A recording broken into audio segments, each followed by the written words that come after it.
Study IQ IAS, अब तैयारी हुई अफोर्डेबल। सीबीआई में जो सबसे अच्छी चीज जो हमें लगी वो ये था कि आपको अभिव्यक्ति की स्वतंत्रता थी कि जितना हस्तक्षेप दिन प्रतिदिन कार्य में राज्यों में होता है वो केंद्र सरकार में नहीं होता। ख्याल से सीबीआई में भी इसी प्रकार की व्यवस्था थी। 89 में सीबीआई ज्वाइन किया था और 90 में मुझे एक केस मिला जो कि एक बहुत सीनियर आईएएस ऑफिसर थे, उनके खिलाफ में डिस्प्रोपोर्शनेट एसेट का केस। सामान्य रूप से जानने के लिए ईडी के ज्यूरिसडिक्शन और सीबीआई के ज्यूरिसडिक्शन में अंतर क्या है। ईडी के केस में बेल मिलने में बड़ी कठिनाई होती है जबकि अन्य केसेस में नहीं मिलती।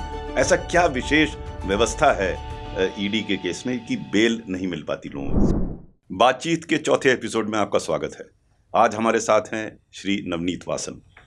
वर्ष 1980 के पुलिस अधिकारी हैं, आईपीएस अधिकारी हैं और इन्होंने कई ऐसी संस्थाओं में काम किया है जो आजकल चर्चा में बने हुए हैं। ये सीबीआई में रहे हैं, नेशनल इन्वेस्टिगेटिंग एजेंसी में रहे हैं और इन संस्थाओं पे आजकल बड़ी चर्चा चल रही है और इन पर हम इनसे चर्चा करेंगे। सबसे पहले आपका स्वागत है नवनीत जी। आप आंध्र प्रदेश काडर के हैं। आरंभिक तौर पे जब आप पुलिस में आपने ज्वाइन किया तो आपको कैसा माहौल मिला आंध्र प्रदेश में? देखिए, मैं अपने आप को बहुत लकी मानता हूँ। मेरी जब पोस्टिंग हुई तो वहाँ नई सरकार बनी थी, एनटी रामाराव वहाँ के मुख्यमंत्री थे और मेरी पोस्टिंग जो है वो विजयवाड़ा में हुई, पहली पोस्टिंग ट्रेनिंग के बाद। तो विजयवाड़ा आंध्र प्रदेश का हार्ट थ्रब माना जाता है, तब भी माना जाता था राजनीतिक रूप में और कमर्शियली भी बहुत इम्पोर्टेंट जगह थी। और क्राइम के हिसाब से भी वहाँ क्राइम की मतलब कई तरह के क्राइम होते थे, वाइट कॉलर, दूसरे कन्वेंशनल क्राइम सब होते थे। और तब वहाँ डिस्ट्रिक्ट नहीं था, विजयवाड़ा एक तहसील थी और विजयवाड़ा में एएसपी ही सबसे बड़ा पुलिस अधिकारी था, क्योंकि जो डिस्ट्रिक्ट हेडक्वार्टर था वो मछलीपट्टनम में था। विजयवाड़ा में कई तरह की समस्याएं थी। वहाँ पर बेसिकली कुछ राजनीतिक जो एमएलए थे वहाँ के, उनका राज चलता था और वहाँ पे हर त्यौहार पे, विशेष कर के दशहरा में या और दूसरे त्योहारों में वो लोग एक टैक्स वसूला करते थे सब बिजनेसमैन से। तो ये बड़ी चैलेंज थी और मेरे को जो पर्सनल चैलेंज थी वो थी भाषा की, क्योंकि मैं उत्तर भारत से गया था और मुझे वहाँ की भाषा नहीं आती थी। तो एक आप यूँ समझिए कि एक गैप लगता है, तो वो था। लेकिन धीरे धीरे हम समझ गए और सबसे अच्छी बात जो मेरे साथ हुई वो ये था कि एनटी रामाराव जो चीफ मिनिस्टर थे, उनका पूर्ण समर्थन हमें हर समय मिला। दो कि हमने उनके एमएलए के खिलाफ भी काफी सख्त एक्शन किया, लेकिन उसके बावजूद भी उन्हें मुझसे हटाया नहीं और मेरी जो प्रथम पोस्टिंग थी वो 3 साल तक मैं वहीं रहा, मुझे चेंज नहीं किया गया। और मैंने काफ़ी चीज़ें वहाँ पे अचीव की, ट्रैफिक के मामले में, लॉ एंड ऑर्डर कंट्रोल करने के मामले में, क्राइम इन्वेस्टिगेशन के मामले में। बाद में वो अर्बन पुलिस डिस्ट्रिक्ट बना दिया गया एनटी रामाराव ने और वहाँ पे एक विजयवाड़ा पुलिस, पहले तो ऑर्डिनेंस बना, बाद में एक्ट बन गया, पुलिस एक्ट बन गया, तो विजयवाड़ा में कमिश्नरेट सिस्टम आ गया। मेरे जाने के थोड़ी देर के बाद में वो इम्प्लीमेंट हो गया था। तो विजयवाड़ा का मेरा एक्सपीरियंस बहुत चैलेंजिंग रहा और काफ़ी मैंने वहाँ सीखा बहुत कुछ। जो ट्रेनिंग में नहीं सीखा था वो मैंने विजयवाड़ा में सीखा, क्योंकि हर तरह का क्राइम हमें इन्वेस्टिगेशन करने का मौका मिला। डिफरेंट टाइप की लॉ एंड ऑर्डर प्रॉब्लम्स थी। वहाँ पे अपोजिशन का फर्स्ट कन्क्लेव मेरे समय में हुआ जिसमें 28 पॉलिटिकल पार्टीज ने हिस्सा लिया और उसका बंदोबस्त करना मेरे लिए एक अपने आप में चैलेंज था। तो मेरे को सीखने को बहुत कुछ मिला। बहुत बढ़िया। आंध्र प्रदेश उस समय नक्सल से बड़ा प्रभावित था, नक्सल एक्टिविटी से। तो आपका क्या कुछ अनुभव रहा इसमें नक्सल एक्टिविटी? विजयवाड़ा में तो नहीं, विजयवाड़ा अफेक्टेड नहीं था उनसे, लेकिन बाद में जब मेरी डिस्ट्रिक्ट में पोस्टिंग हुई जो खम्मम डिस्ट्रिक्ट कहलाता है, अब शायद उसके ज़्यादा डिस्ट्रिक्ट बन गए हैं बंटवारा करके, वो डिस्ट्रिक्ट अब बहुत ज़्यादा नक्सलाइट से अफेक्टेड था और बस्तर के बॉर्डर में पड़ता है और कोरापुट उड़ीसा का बॉर्डर, मतलब 2 स्टेट्स उसके बॉर्डर में लगती थी। तो मैंने करीब 1 वर्ष तक वहाँ काम किया। तो उसको कंट्रोल करने के लिए हमने मतलब उसमें एडमिनिस्ट्रेशन का भी सहयोग था, और मेरे जो कलेक्टर थे वहाँ पे वो बहुत ही मतलब उन्होंने पूरा पूरा सहयोग दिया, पूरा पूरा इनकरेजमेंट दिया, मेरे से सीनियर थे।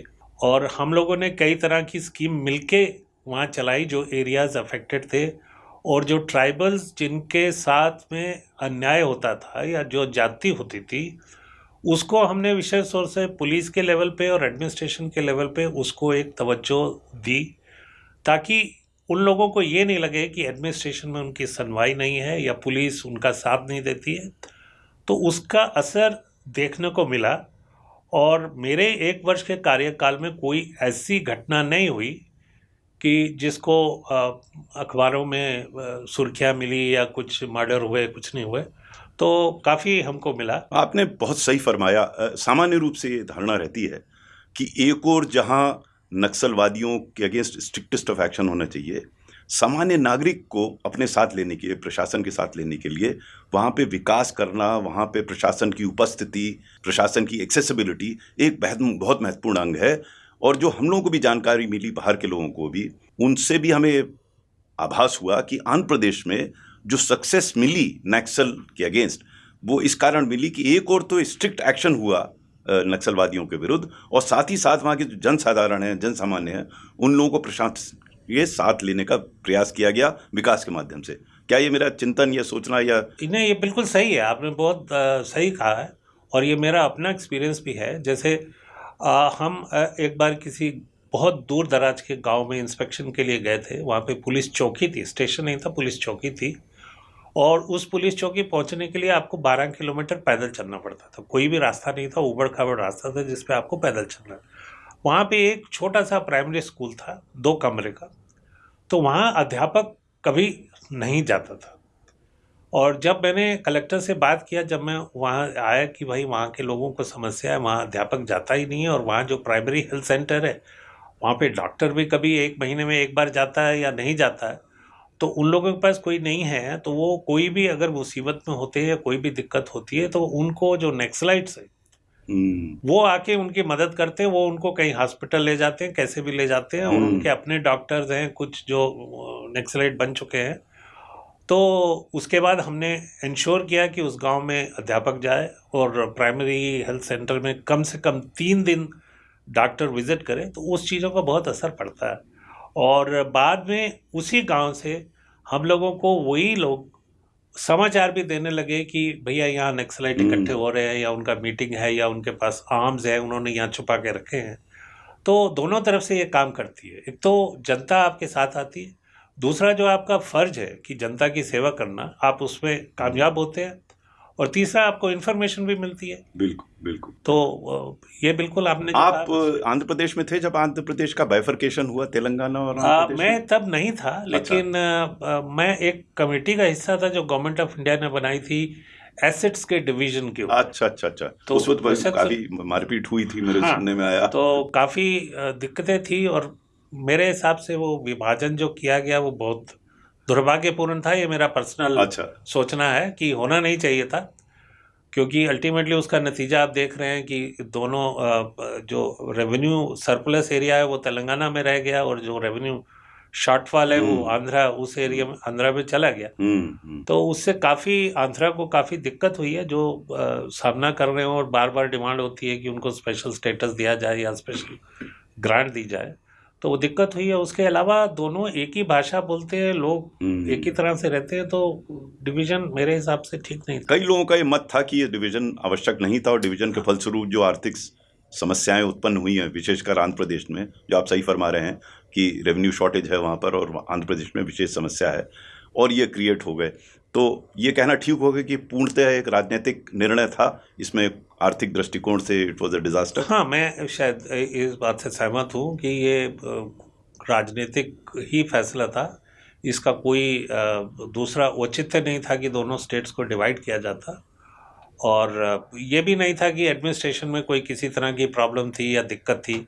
बहुत अच्छा चल रहा था Andhra Pradesh as a state, governance better थी कई दूसरे राज्यों के मुकाबले में, तो उसको डिवाइड करने का कोई औचित्य मेरे हिसाब से नहीं था। आप ने कई वर्ष सीबीआई में काम किया, आपका कैसा अनुभव रहा सीबीआई में? मेरा बहुत अच्छा अनुभव रहा, लेकिन सीबीआई में एक बहुत सारी अच्छी चीज़ें थी मेरे समय में। आज की बात मैं नहीं कर सकता क्योंकि सीबीआई को छोड़े कई वर्ष हो गए। सीबीआई में जो सबसे अच्छी चीज़ जो हमें लगी वो ये था कि आपको अभिव्यक्ति की स्वतंत्रता थी। आप एसपी रहें या डीआईजी रहें या जॉइंट डायरेक्टर रहें, तो आप अपना मत, जो आप एविडेंस को अप्रिशिएट करके जिस नतीजे पे पहुंचते हैं, आपको उसको लिखने में कोई किसी तरह का दबाव नहीं डालना था कि आप इस तरह का मत फाइल में लिखिए या इस तरह का मत करिए। तो हर एक आदमी अपना मत एविडेंस को अप्रिशिएट करके लिखता था, जो एक बहुत अच्छी चीज़ है, जो स्टेट्स में नहीं होता है। स्टेट्स में बहुत बार जो सुपरवाइजरी ऑफिसर कहता है उसी तरह का इन्वेस्टिगेशन, उसी लाइन पे इन्वेस्टिगेशन करने की एक प्रणाली तय हो गई है, जो गलत है, लेकिन वो प्रणाली है। नहीं, आप सही फरमा रहे हैं। मेरा भी व्यक्तिगत अनुभव प्रशासनिक सेवा में रहा कि जितना हस्तक्षेप दिन प्रतिदिन कार्य में राज्यों में होता है, वो केंद्र सरकार में नहीं होता। पॉलिसी लेवल पे जरूर कोई बात कह सकता है, लेकिन डे टू डे नहीं होता। और मेरा ख्याल से सीबीआई में भी इसी प्रकार की व्यवस्था थी। सीबीआई में भी इसी प्रकार की व्यवस्था थी, और सीबीआई का जो मैनुअल है which governs its functioning, day to day functioning, वो भी इस बारे में बड़ा साफ था। अब तो शायद नया मैनुअल बन गया है जिसकी जानकारी मुझे नहीं है, लेकिन पहले ये मुझे बहुत एक पॉजिटिव अप्रोच मिली। और इसके अलावा सीबीआई में चैलेंजेस भी बहुत हैं। सीबीआई के विशेष तौर पे चैलेंजेस जो तब भी थे और अब भी हैं। एक तो देखिए, सीबीआई बहुत प्रकार के केसेस इन्वेस्टिगेट करती है। उसमें चाहे वो कहीं ब्रिज कोलैप्स हो, चाहे वो कहीं ऐसे इंस्टीट्यूशन जैसे स्पेस ऑर्गेनाइजेशन है, वहाँ कोई करप्शन का मामला हो, या बैंक फ्रॉड्स हो, या बहुत कॉम्प्लिकेटेड दूसरे तरह के केस मुकदमा तकनीकी दृष्टिकोण से। तो उसमें जो सबसे बड़ी दिक्कत सीबीआई को चैलेंज आता है, क्योंकि हमारे यहाँ पे टीम इन्वेस्टिगेशन का कंसेप्ट अनफॉर्चुनेटली नहीं है। और हमारे कोशिश करने के बाद भी एक लिमिटेड हद तक हमने कोशिश किया सीबीआई में रहते हुए कि इस कंसेप्ट को किसी तरह से हिंदुस्तान में भी लाया जाए, जो सब देशों में होता है। तो वो कंसेप्ट आया नहीं। शायद हम लोग पुलिस अफसर अपनी जो दायरे को है उसको संकुचित नहीं करना चाहते, टर्फ को कम नहीं करना चाहते। तो हर देश में, किसी भी देश में जहाँ इन्वेस्टिगेशन होता है, वहाँ पे एक पुलिस ऑफिसर लीड इन्वेस्टिगेटर रहता है, बट उसकी टीम में उस पहलू को जानने वाले या उस डोमेन में नॉलेज रखने वाले व्यक्ति उस टीम का पूरा हिस्सा होते हैं। बहुत तरह के साइबर क्राइम है जो शायद पुलिस ऑफिसर इन्वेस्टिगेट नहीं कर पाएगा जब तक उसके साथ में कोई साइबर एक्सपर्ट नहीं है। जैसे मैंने कहा कि कोई ब्रिज कोलैप्स हुआ है, अब उसमें आपको एक स्ट्रक्चरल इंजीनियर की जरूरत है, जो आपको क्या क्वेश्चन करना है, क्यों से क्या फाइंड आउट करना है कि क्यों गिरा ब्रिज, तो उसके लिए वो चाहिए। मैं अपने व्यक्तिगत एक्सपीरियंस शेयर कर सकता हूँ कि एक जिस तरह से all India institute of medical science है, पीजीआई चंडीगढ़ में है, post graduate institute of medical science है। वहाँ पे एक केस दर्ज हुआ कि एक वहाँ कार्डियोलॉजी के जो हेड थे सर्जरी के, वो करप्शन में लिप्त हैं, और वो 3 स्टंट या 2 स्टंट कागज पे लगाते हैं, लेकिन एक्चुअली में एक ही लगाते हैं और बाकी स्टंट को रिसाइकिल कर देते हैं। तो जब ये केस इन्वेस्टिगेशन करने की बात आई तो ये मेरी सुपरविजन में हो रहा था। अब पहली बात है ना, मेडिकल साइंस को मैं भी नहीं जानता था। मेरा इन्वेस्टिगेटिंग ऑफिसर जो हरियाणा पुलिस से था वो बिल्कुल ही नहीं जानता था। तो अब ये हमको डॉक्टर को इन्वेस्टिगेट करना है, उसके प्रोसीजर, स्टैंडर्ड ऑपरेटिव प्रोसीजर्स को समझना है, तो उसके लिए हमें कोई ना कोई एक्सपर्ट चाहिए। तो हम लोगों ने एम्स में जाके और दूसरे डॉक्टरों से हमने समझा पहले उस चीज़ को कि क्या प्रोसीजर होता है, क्या स्टैंडिंग ऑपरेटिव प्रोसीजर है, और कैसे ये समझा जाएगा कि उन्होंने गलत किया, 3 की जगह एक ही स्टैंड लगाया है, एंड हम लोग किस तरह से एस्टेब्लिश कर पाएंगे कि वो 2 स्टैंड वापस चलेंगे, उसमें क्या यूनिक आईडी है, क्या है, कैसे उसको ट्रेस करेंगे। तो मतलब हमें समझना पड़ा, और फॉर्चुनेटली हम लोग उसको समझा, और उस केस को चार्जशीट करने के बाद उन डॉक्टर सज्जन को 5 साल की सजा हुई। तो मैं ये, अब आपने जैसे सजा की बात कही, तो जनसाधारण को नहीं पता कि एफआईआर दर्ज होती, इन्वेस्टिगेशन चलता है, कन्विक्शन कितने में होता है सीबीआई में लगभग? देखिए, मैं उसको दूसरे रूप में देखता हूँ। एक कन्विक्शन है जो आपके ट्रायल कोर्ट की स्टेज पे होता है। वो तो सीबीआई में, जैसे सीबीआई बताती भी है कि 60%, 64%, 63% के आसपास कन्विक्शन होता है। बट मेरा पर्सनल मानना ये है कि कन्विक्शन फाइनल वो है जो सुप्रीम कोर्ट तक अपील्ड हो, क्योंकि बहुत केसेस में हाई कोर्ट में एक्विटल हो जाता है, जो लोअर कोर्ट में कन्विक्शन होता है।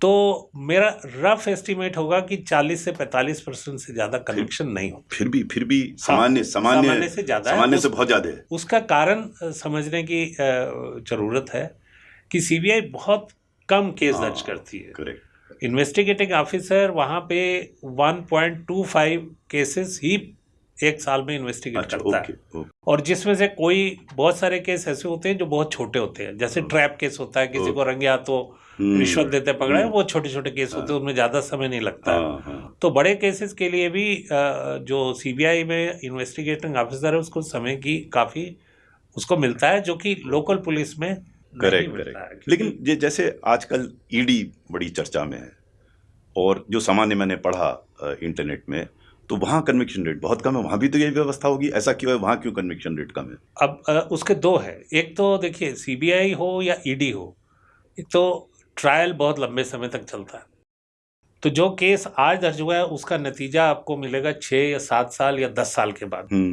इसमें मैं एक आपको दृष्टांत और दे सकता हूँ जो मेरे साथ हुआ। मैंने 89 में सीबीआई ज्वाइन किया था, और 90 में मुझे एक केस मिला जो कि एक बहुत सीनियर आईएएस ऑफिसर थे, उनके खिलाफ में डिस्प्रोपोर्शनेट एसेट का केस हमको इन्वेस्टिगेट करना था। तो वो हमने चार्जशीट उसमें लगाया था 91 में। उनको सजा हुई मेरे रिटायर होने के 2 साल के बाद, मतलब उनको सजा हुई 2017 में। Oh my God! इतना साल ट्रायल चला। तो ट्रायल तो सीबीआई में जो भी या ईडी में जो नतीजे आएंगे, वो एक्विटल होगा या कन्विक्शन होगा या परसेंटेज कन्विक्शन कितना होगा, वो आपको जानने के लिए कुछ साल इंतजार करना। तो एक जनरल जन सामान्य के लिए, या जो स्टूडेंट्स देख रहे हैं, उनको सामान्य रूप से जानने के लिए ईडी के जुरिस्डिक्शन और सीबीआई के जुरिस्डिक्शन में अंतर क्या है? ये बहुत आपने अच्छा प्रश्न पूछा। आमतौर पे लोग इसके बारे में ज़्यादा नहीं जानते हैं। देखिए, सीबीआई एक्चुअली सीबीआई नहीं है, it is technically Delhi special police establishment, because there is a act, Delhi special police establishment act, जिसके अंदर सीबीआई के अधिकारी काम करते हैं। और बहुत सारे सीबीआई के अधिकारियों के पास में पुलिस पावर्स नहीं है। जो पुलिस अधिकारी डीएसपीई में पोस्टेड नहीं है, वो चाहे एसपी हो चाहे डीआईजी हो, वो पुलिस ऑफिसर्स नहीं है टेक्निकली। और सीबीआई या डीएसपी को एक सेक्शन है, सेक्शन 6, जिसमें स्टेट्स को कंसेंट देना होता है। बिना स्टेट्स की कंसेंट के सीबीआई किसी स्टेट में ऑपरेट नहीं कर सकती है, सिवा यूनियन टेरिटरीज के, जहां सीबीआई के पास में या डीएसपी के पास में अपना जुरिस्डिक्शन है। बाकी सब जगह उनको जुरिस्डिक्शन तब मिलता है जब उस स्टेट की सहमति उनको सेक्शन 6 के अंदर मिल जाती है। तो सीबीआई का ये है, और सीबीआई में वो केस आते हैं जो हाई कोर्ट या सुप्रीम कोर्ट उनको इन्वेस्टिगेशन के लिए अपने ओरिजिनल जुरिस्डिक्शन में दे देती है, उसके अलावा। लेकिन ईडी क्या है? ईडी एक फेडरल इन्वेस्टिगेशन एजेंसी है एक तरह से। उनके पास में पैन इंडिया जुरिस्डिक्शन है, उनको किसी स्टेट के कंसेंट की जरूरत नहीं है, सहमति की जरूरत नहीं है, वो लोग इंडिपेंडेंटली ऑपरेट कर सकते हैं। लेकिन एक बहुत महत्वपूर्ण बात है जो ईडी केस वो कर सकती है। आपने शायद आज या कल न्यूज़पेपर में भी पढ़ा होगा कि मद्रास हाई कोर्ट ने कहा है कि एक सैंड माफिया का केस ईडी इन्वेस्टिगेट कर रहा है कि आपको तो जुरिस्डिक्शन ही नहीं है, आप सैंड माफिया के केस को इन्वेस्टिगेट कर ही नहीं सकते। तो कुछ दिन पहले सुप्रीम कोर्ट ने एक जजमेंट में कहा था कि ईडी वही केस इन्वेस्टिगेट कर सकती है, मतलब it is actually investigating only parasite cases. There has to be a original case जिसके अंदर मनी लॉन्ड्रिंग का एक पहलू है। खाली मनी लॉन्ड्रिंग का पहलू अगर कोई केस है, वो मनी लॉन्ड्रिंग के पहलू को ईडी इन्वेस्टिगेट कर सकती है। लेकिन इन्वेस्टिगेशन के लिए ईडी को किसी तरह के कंसेंट की जरूरत नहीं है, तो इसीलिए वो और बहुत सारे केसेस आजकल ईडी को इसलिए दे दिए जाते हैं क्योंकि सीबीआई आज की डेट में वेस्ट बंगाल में कंसर्न नहीं है, महाराष्ट्र में वापस मिल गई है, फिर छत्तीसगढ़ में नहीं थी, फिर पंजाब में नहीं है। सो बहुत सारी स्टेट्स में तो ये बात तो क्लियर हो गई। अब जैसे आजकल न्यूज़पेपर में अक्सर आता है कि ईडी के केस में बेल मिलने में बड़ी कठिनाई होती है जबकि अन्य केसेस में नहीं मिलती। तो ऐसा क्या विशेष व्यवस्था है ईडी के केस में कि बेल नहीं मिल पाती लोगों को? से पीएमएलए एक्ट में एक ऐसा प्रोविजन है, क्या उसका नंबर है वो मैं नहीं बता पाऊंगा, लेकिन उसमें ये प्रोविजन है कि अगर कोर्ट के सामने जो ईडी के अधिकारी साक्ष्य पेश करते हैं, उसकी समरी पेश करते हैं, अगर वो प्राइमा फेशी ये प्रूव करती है कि यस इस तरह का क्राइम हुआ है, मनी लॉन्ड्रिंग हुई है, मनी लॉन्ड्रिंग का इंसिडेंट हुआ है, प्राइमा फेसी, तो बेल नहीं मिलेगी। ये बड़ा अनयूजुअल प्रोविजन, ये बड़ा अनयूजुअल प्रोविजन है जो किसी और एक्ट में नहीं है। तो उसके रहते बेल मिलना बहुत कठिन हो जाता है। कोर्ट्स भी उससे बंधी हुई हैं कि कोर्ट्स भी कहती हैं कि जो हमारे सामने ईडी अधिकारियों ने पेश किया है उसके हिसाब से तो ये साक्ष्य है प्राइमा फेसी, तो हम बेल नहीं दे सकते हैं। तो लेकिन ये क्वेश्चन अभी भी सुप्रीम कोर्ट के संज्ञान में है और देखिए आगे आने वाले समय में। एक और बड़ी अच्छी संस्था में, महत्वपूर्ण संस्था में आपने काम किया, एनआईए, नेशनल इन्वेस्टिगेटिंग एजेंसी। वो भी जनसाधारण को या इवन पढ़े लिखे लोगों को बहुत आइडिया नहीं है कि इसकी भूमिका क्या है, क्योंकि कई मल्टीपल एजेंसीज हो गई हैं, सीबीआई, ईडी और एनआईए। तो उसका संक्षिप्त में कुछ बताना चाहेंगे, उसकी भूमिका क्या होती है नेशनल इन्वेस्टिगेटिंग? देखिए एक चीज़ तो मैं ये बताना चाहूँगा जो शायद आपके जो स्टूडेंट हैं या जो है जिनके लिए बहुत रेलेवेंट होगा। पुलिस और इन्वेस्टिगेशन एक स्टेट सब्जेक्ट है, वो स्टेट लिस्ट में आते हैं। तो इसीलिए सीबीआई को जब भी इन्वेस्टिगेशन करना होता है तो उनको कंसेंट की जरूरत पड़ती है क्योंकि वो स्टेट सब्जेक्ट है। लेकिन एनआईए का गठन जब बॉम्बे की इंसिडेंट हुआ था, तो उसके टेररिस्ट वाला जो इंसिडेंट हुआ था, ताज होटल के अंदर जब अटैक हुआ था, तो उसके बाद में ये ज़रूरत पहले से भी महसूस की जा रही थी और उसके बाद में और ज़्यादा ज़रूरत महसूस की जाने लगी कि कोई ना कोई ऐसी जांच इन्वेस्टिगेशन होनी चाहिए कि जो क्विकली इस तरह के केसेस का इन्वेस्टिगेशन ले पाए, क्योंकि इस तरह के केसेस का कोई स्टेट जुरिस्डिक्शन होता नहीं। ये क्राइम करने वाले लोग ना केवल देश के डिफरेंट हिस्सों में बल्कि देश से बाहर भी कई देशों में वहाँ से कंट्रोल करते हैं, वहाँ से ऑपरेट करते हैं, वहाँ से वो गाइड करते हैं। तो इसलिए ज़रूरत थी, तो इसलिए डिफेंस ऑफ इंडिया एंट्री जो है इंटरनल सिक्योरिटी में, उसके अंदर इस ऑर्गेनाइजेशन का गठन किया गया। तो इसको फेडरल एजेंसी है और इसको पैन इंडिया जुरिस्डिक्शन है।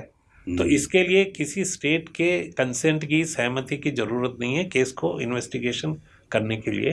तो एनआईए एक्ट के मुताबिक होम मिनिस्ट्री किसी भी केस को नोटिफाई कर सकती है कि ये केस एनआईए को ट्रांसफर किया जाए, तो स्टेट उसके ऊपर तो क्या देखती है होम मिनिस्ट्री सामान्य रूप से? उसको सामान्य रूप से जो देखते हैं, एक एनआईए में शेड्यूल है जिसमें कुछ एक्ट्स लिस्टेड हैं, जैसे यूएपीए हो गया, या करेंसी, फेक करेंसी है।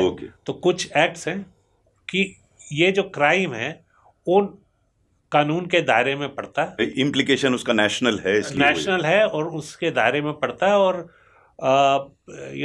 अक्रॉस स्टेट और या इंटरनेशनल इन्वेस्टिगेशन की ज़रूरत है तो उस केसेस को नोटिफाई कर देती है और एनआईए उसका इन्वेस्टिगेशन ले लेती है। एक और भी लोगों के मन में एक मतलब सही क्लैरिटी नहीं है। एनआईए पोस्ट इन्वेस्टिगेशन एजेंसी, हालांकि भिन्न भिन्न मत है। मेरा अपना मानना भी है कि एनआईए के पास में अगर इसको बड़ा किया जाए तो इनके पास में प्रिवेंशन का भी कुछ ना कुछ मैकेनिज्म होना चाहिए। बट आज की डेट में ये पोस्ट इंसिडेंट, जब इंसिडेंट हो जाता है उसके बाद, क्योंकि किसी भी टेररिस्ट इन्वेस्टिगेशन को सही रूप से टैकल करने के लिए आपको बहुत सारी और जानकारी की ज़रूरत होती है, जिसके लिए अभी भी एनआईए या तो स्टेट इंटेलिजेंस या सेंट्रल जो इंटेलिजेंस एजेंसीज हैं उनके ऊपर डिपेंड करती है, जो कि दूसरे देशों में जैसे एफबीआई है उनका नहीं है। उनके पास में दोनों रोल हैं। वो प्रिवेंशन भी करते हैं, इंटेलिजेंस कलेक्शन भी करते हैं और इन्वेस्टिगेशन भी करते हैं, जबकि एनआईए खाली इन्वेस्टिगेशन करती है। आज आपके साथ चर्चा करके मुझे बहुत लाभ हुआ, मैं समझता हूँ दर्शकों को भी बहुत लाभ हुआ होगा। आपका बहुत बहुत धन्यवाद। आपने सीबीआई, ईडी और एनआईए के बारे में बताया और मुझे आशा है कि दर्शक भी इस पे लाभान्वित हुए होंगे। बहुत बहुत शुक्रिया। शुक्रिया, धन्यवाद। स्टडी IQ IAS, अब तैयारी हुई अफोर्डेबल।